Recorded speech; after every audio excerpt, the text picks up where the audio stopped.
నమస్తే. తెలంగాణ రాష్ట్రంలో బీఆర్ఎస్ పార్టీకి షాక్ల మీద షాకులు తగులుతున్నాయి. అటు మండల స్థాయిలో ఉన్నటువంటి లీడర్ల నుంచి ఎక్స్ ఎమ్మెల్యేలు కూడా బయటికి పోతారనేటువంటి ప్రచారం జరుగుతుంది. ఇప్పటికే కొంతమంది అయితే బయటకు వస్తున్నటువంటి పరిస్థితి. ఇక సిర్పూర్ కాగజ్ నగర్ నియోజకవర్గం నుంచి ఎమ్మెల్యేగా ఓడిపోయినటువంటి దాదాపు 2 పర్యాయాలు ఎమ్మెల్యే గెలిచి మొన్న త్రుటిలో ఓడిపోయినటువంటి కోనేరు కోడప్ప కూడా అక్కడి నుంచి బయటకు అయితే వచ్చినటువంటి పరిస్థితి. అసలు ఎందుకు బయటికి రావాల్సి వచ్చింది, దానికి గల కారణాలు ఏంటి తెలుసుకునేటువంటి ప్రయత్నం చేద్దాం. సార్, కేవలం ఆర్ఎస్ ప్రవీణ్ కుమార్ బీఎస్పీ నుంచి బీఆర్ఎస్తో సపోర్ట్ చేస్తామన్నందుకు మీరు బయటకు వచ్చి అనుకోవచ్చా, ఇంకేదైనా కారణం ఉందా? కేవలం అదే కారణంతో మేము బయట రావడం జరిగింది. వేరే కారణాలు ఉంటే ఏం లేవు. మొన్నదాకా నా ప్రత్యర్థిగా ఉండి నా మీద అనేక ఆరోపణలు చేసి నా మీద అనేక అభండాలు వేసి ఎన్నికల ప్రచారంలో పాల్గొన్నాడు ఆయన. మరి హోరాహోరీగా ఎన్నికల సందర్భంగా మాట్లాడటం జరిగింది. అటువంటప్పుడు ఎవరైతే మా మీద హోరాహోరీగా అసందర్భమైనటువంటి మాటలు మాట్లాడి అసత్యమైనటువంటి మాటలు మాట్లాడి మమ్మల్ని ప్రజల్లో బ్లేమ్ చేసానికి ప్రయత్నం చేశారు, అటువంటి వ్యక్తి ఈ పార్టీకి సపోర్ట్ చేయటం, ఈ పార్టీలో అతను కలిసి పనిచేస్తానని ముందుకు రావటం, మరి రేపటి రోజున మాకు చాలా ఇబ్బందులు కలుగుతాయి. కాబట్టి ప్రజల్లో మేము దీన్ని జీర్ణించుకోలేకపోయాం. దానివల్ల మేము ఈరోజు బయటకు వచ్చాము. అంటే బీఎస్పీ సపోర్ట్ తీసుకుంటున్నాము, ఆర్ఎస్ ప్రవీణ్ కుమార్తో కలిసి పనిచేయడానికి సిద్ధంగా ఉన్నామని మీ పైన అక్కడ పోటీ చేయడం జరిగింది. మీ ఇద్దరు కలిసి ప్రత్యర్థులుగా ఉన్నటువంటి పరిస్థితి ఉంది. మిమ్మల్ని సంప్రదించి ఇట్లా పనిచేద్దాం అనుకుంటున్నాం కోనప్ప అనే విషయాన్ని మీ పార్టీ అధినేత, గతంలో మీరు పనిచేసినటువంటి పార్టీ అధినేత కానివ్వండి, వర్కింగ్ ప్రెసిడెంట్ కానివ్వండి, ఎవరైనా మీతో షేర్ చేయలేదా? కనీసం ఏం జరుగుతుంది? ఎవరు చెప్పలేదు నాకు, నన్ను ఎవరు సంప్రదించలేదు. నాకు ఎమ్మెల్సీ దండే విఠల్ గారు ఆయన వచ్చి ఇట్లా ఈరోజు నిర్ణయం తీసుకుంటా ఉన్నారు, మీతో మాట్లాడే ప్రయత్నం చేస్తూ ఉన్నారు అని చెప్పడం జరిగింది. కానీ నాతో ఎవరు మాట్లాడలేదు. సరే, ఏది మాట్లాడినా మేము అధిష్టానానికి వ్యతిరేకంగా మేము మాట్లాడతలేదు. కేసీఆర్ గారు ఎందుకు కలిశారని నేను మాట్లాడతలేదు.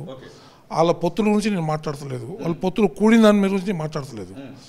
కేవలం ఇది నా వ్యక్తిగత సమస్య, నా నియోజకవర్గ సమస్య, నా నియోజకవర్గ కార్యకర్తల ఆత్మగౌరవం దెబ్బతిన్న సమస్య ఇది. నా నియోజకవర్గంలో అనేక మంది కార్యకర్తలని వాళ్ళు ఇబ్బంది పెట్టారు.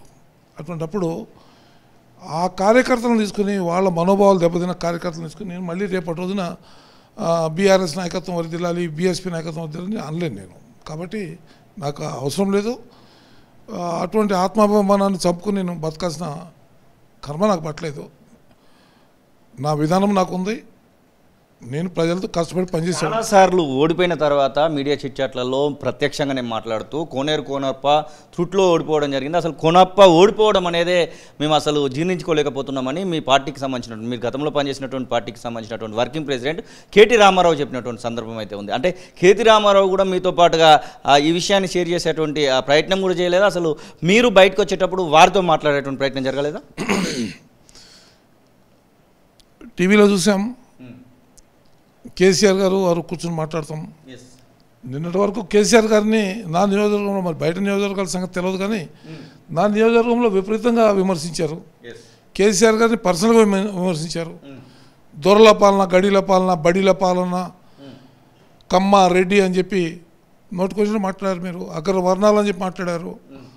అట్లా మాట్లాడిన మీరు ఈ రోజున వచ్చి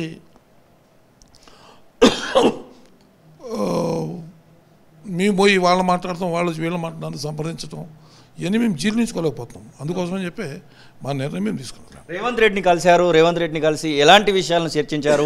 కేవలం పార్టీ మార్పు విషయంలోనే చర్చించారా, ఇంకేదైనా విషయాల గురించి చర్చించారు? ఎందుకంటే అక్కడ ఇప్పుడు అక్కడ మీరు పోటీలో ఉండి ఓడిపోయినటువంటి పరిస్థితి, బీఎస్పీ నుంచి ఆర్ఎస్ ప్రవీణ్ కుమార్ పోటీలో ఉంది ఓడిపోయినటువంటి పరిస్థితి, చివరికి అక్కడ బీజేపీ పార్టీ నుంచి హరీష్ పాల్వాయ్ అయితే గెలిచినటువంటి సందర్భం, 3000 ఓట్లతో త్రుటిలో మీరైతే ఓటమి పాలైనటువంటి సందర్భం అయితే ఉంది. ఎలాంటి విషయాలను చర్చించడం జరిగింది నియోజకవర్గానికి సంబంధించి, అలాగే మీ పర్సనల్గా ఎలాంటి విషయాలు చర్చించడం జరిగింది?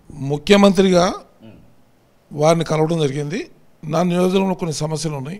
ఆ 2-3 సమస్యలు వారి దృష్టికి తీసుకెళ్ళడం జరిగింది. తీసుకెళ్ళిన సందర్భంలో వారు కూడా కాంగ్రెస్ పార్టీలో మీరు పాత వాళ్ళే కదా, ఈ పార్టీలోకి రండి, అందరం కలిసి అభివృద్ధి చేద్దామని చెప్పి వారు మాట్లాడడం జరిగింది. దానికి నేను కూడా ఒప్పుకోవడం జరిగింది. ఇది కార్యక్రమం, అంతేగాని ఏదో ఊహించుకుని ఏదో చేసి అక్కడ పోలేదు. ఈ నిన్న 2వ తారీఖు వరకు కూడా కేసీఆర్ గారి నాయకత్వం వరిదిలాలని చెప్పి మాట్లాడినాం. ఈరోజు కూడా మేము కేసీఆర్ గారికి పాదాభివందనం తెలియజేస్తా ఉన్నాం. కానీ ఈ జరిగిన పరిణామాన్ని మాత్రం మేము జీర్ణించుకోలేము. ఇది ఈ ప్రవీణ్ కుమార్ గారి నాయకత్వంలో మేము మాత్రం మా నియోజకవర్గంలో పనిచేయలేం కాబట్టి మా నిర్ణయం మేము తీసుకుంటాం. మీరు అధికార పార్టీలోకి రావడాన్ని చాలామంది సోషల్ మీడియాలో ప్రత్యక్షంగానే పెడుతున్నారు. కోనేరు కోనప్ప అధికార పార్టీ కాంగ్రెస్లోకి పోవడాన్ని మేము స్వాగతిస్తున్నామని చెప్తున్నారు.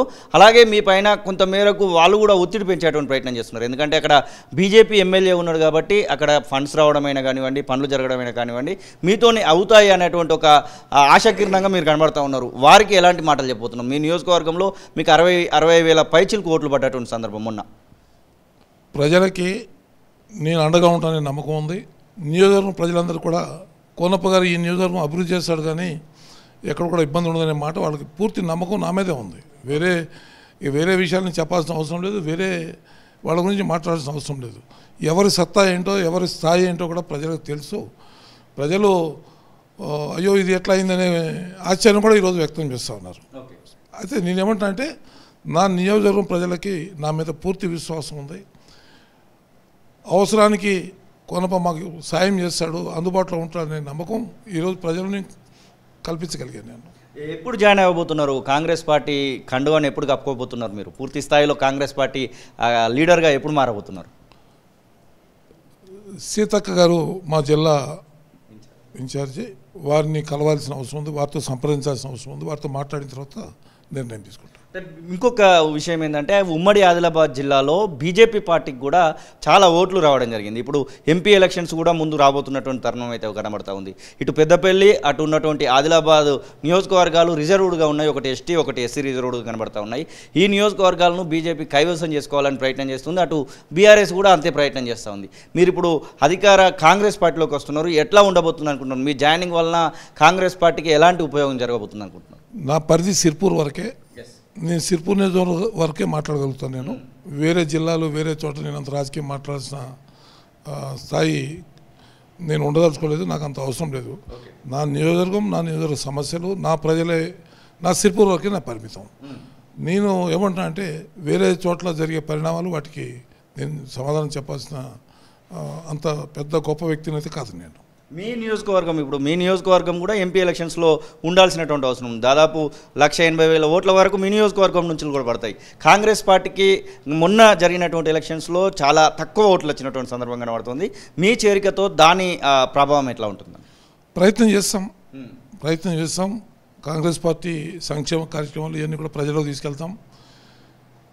కాంగ్రెస్ పార్టీలో చేరిన తర్వాత ఆ సంక్షేమ పథకాలు అన్నీ కూడా ప్రజలకు తీసుకెళ్ళిన తర్వాత ప్రజల నిర్ణయం, ప్రజలు తప్పకుండా ఆదరిస్తారని చెప్పి నేను అనుకుంటాను. చివరగా సార్, మీరు చాలా ప్రజలకు అందుబాటులో ఉన్నటువంటి వ్యక్తి అని, హైదరాబాద్ అసలు చూడడు నియోజకవర్గంలో అందరికీ ప్రజలకు అందుబాటులో ఉంటాడు, సంక్షేమ కార్యక్రమాలు చేపడతా ఉంటాడు, స్వచ్ఛంద కార్యక్రమాలను కూడా చేపడతా ఉంటాడు, అన్నదాన కార్యక్రమాలు అలాంటివి కూడా చేపడతా ఉంటాడు. మీ ఓటమికి 3,000 ఓట్లతో ఓటమికి కారణం ఏమై ఉంటుంది అనేటువంటి విశ్లేషణ ఈ 70-80 రోజులలో చేసి ఉంటారు ఆల్రెడీ. ఏమనుకుంటున్నారు? ప్రధానమైనటువంటి కారణం ఏమనుకుంటున్నారు? ప్రతి ఎన్నికలో గెలిచినప్పుడు ఇవన్నీ గుర్తుకు రావు, కానీ ఓడిపోయినప్పుడు ఇవన్నీ కూడా విశ్లేషణ జరుగుతుంది. అనేక కారణాలు ఉన్నాయి, ఒక కారణం కాదు. కొన్ని తప్పులు నాతో కూడా జరిగి ఉండొచ్చు, కొన్ని తప్పులు వేరే రకంగా జరిగి ఉండొచ్చు. ఉదాహరణ ఒక మాట చెప్తాను మీకు. మాకు ఈవీఎంలో మా గుర్తు ఫస్ట్, నంబర్ 1 గుర్తు మాది. అందరికంటే టాప్లో ఫస్ట్లో నా గుర్తు. నేను ప్రజల్లోకి అదే గుర్తు మా కార్యకర్తలు సారథి ఫస్ట్ అని చెప్పుకుంటూ పోయారు. ఆ ఈవీఎం కింద ఇట్లా ఎప్పుడైతే టేబుల్ మీద పడుకోబెడతారో ఈ కింద పక్కన కొట్టారు. 2,200 ఓట్లు పడినాయి. నోటాకి 2,200 పడ్డాయి. అదేవిధంగా కారును పోలినటువంటి రోలర్ కూడా ఉండడం వల్ల దానికి ఒక 2,000 పడ్డాయి, ఒక కెమెరాకు ఒక 1,000 పడ్డాయి. ఈ రకంగా 5-6 వేల ఓట్లు నష్టమైనాయి. నోటాకు పడిన ఓట్లు 2,200 ఓట్లు ఖచ్చితంగా నా ఓట్లే, నా మీద అభిమానంతో వేసిన ఓట్లే. కొద్ది అమాయక జనం తెలవక, కొద్దిమంది అధికారుల తప్పు వల్ల, ఎందుకంటే ఆ పోలింగ్ బూత్ లోపల ఆ ఈవీఎంని స్టాండ్తో పెట్టి ఈ రకంగా పెట్టాలి, ఇట్లా పెట్టాలి ఈవీఎంని.